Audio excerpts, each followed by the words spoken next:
আজকে আমি জ্যোতিষের সঙ্গে কিছুটা সায়েন্স মেশাবো। সায়েন্স আর জ্যোতিষে কিছুটা মিক্সড করব।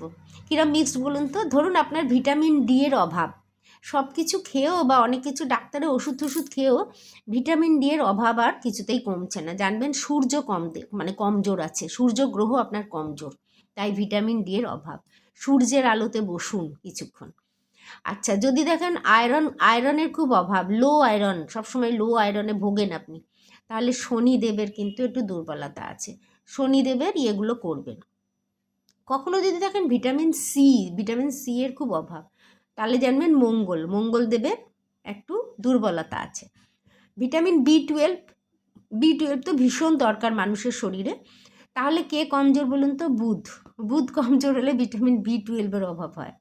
লাগাতার যদি হয়, এক আধবার হলো সেটা না, লাগাতার যদি দেখেন আপনার এটা হয়ে যাচ্ছে, তাহলে বুঝবেন এটা। আচ্ছা, প্রোটিনের অভাব হয় কিছু কিছু, যারা নিরামিষাশী যারা তাদের হয়, তাদের কিন্তু শুক্রদেব একটু কমজোরি, তাই প্রোটিনের অভাব হয়।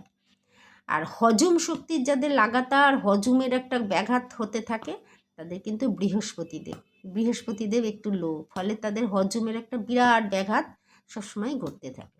তা আজকে একটু জ্যোতিষকে সায়েন্সের সঙ্গে মিলিয়ে দিলাম। নমস্কার, জয় শ্রীকৃষ্ণ, রাধে।